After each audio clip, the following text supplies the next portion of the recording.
मैं रजत मिश्रा आज की कक्षा में आप सभी का स्वागत करती हूँ। सर्वनाम के अंतर्गत आज हम पढ़ेंगे निजवाचक सर्वनाम। सबसे पहले देखेंगे निजवाचक सर्वनाम की परिभाषा। तो आइए शुरू करते हैं। निजवाचक में एक शब्द जो जुड़ा है वो क्या है? निज।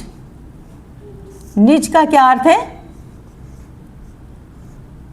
अपना।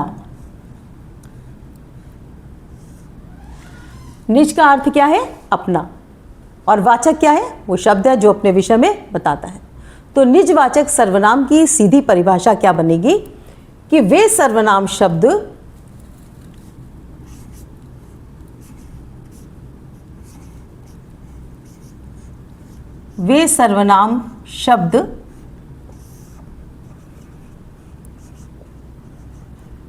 जिनका प्रयोग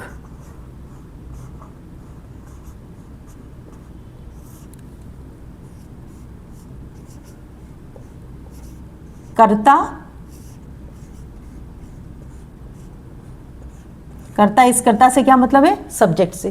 कर्ता अपने लिए करता है।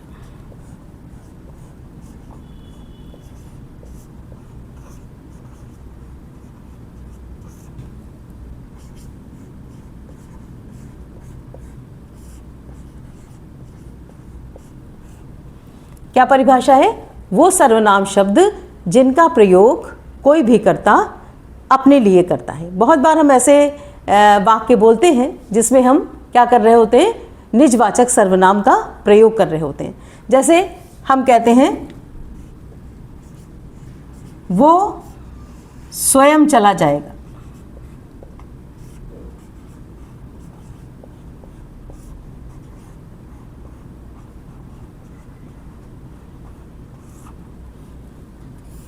स्वयं क्या है?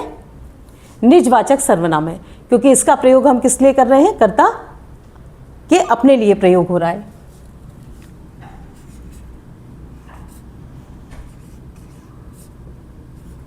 मैं स्वतः पढ़ लूंगा।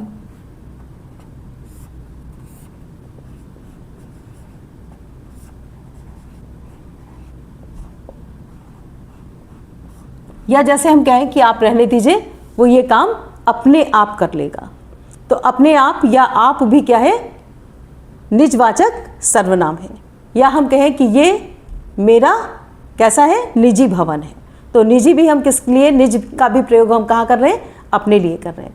तो वो सर्वनाम शब्द जिनका कि कर्ता क्या करता है? स्वयं के लिए प्रयोग करता है, वो सभी सर्वनाम शब्द क्या कहलाते हैं? निजवाचक सर्वनाम कहलाते हैं। अब वैसे निजवाचक सर्वनाम में जब आप शब्द आता है तो इसका प्रयोग किसके लिए होता है? निजवाचक सर्वनाम के लिए। लेकिन जब हम कभी इसका आदर प्रकट करने के लिए तुम के स्थान पर प्रयोग करते हैं तब ये निजवाचक सर्वनाम ना होकर क्या हो जाता है? मध्यम पुरुषवाचक सर्वनाम।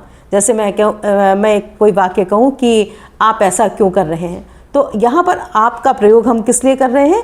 मध्यम पुरुषवाचक सर्वनाम के लिए, यानी तुम के स्थान पर हम आपका प्रयोग कर रहे हैं। लेकिन जब मैं कहती हूँ कि मैं ये काम आप ही कर लूँगी, तो यहाँ पर आप हम किस लिए करते हैं?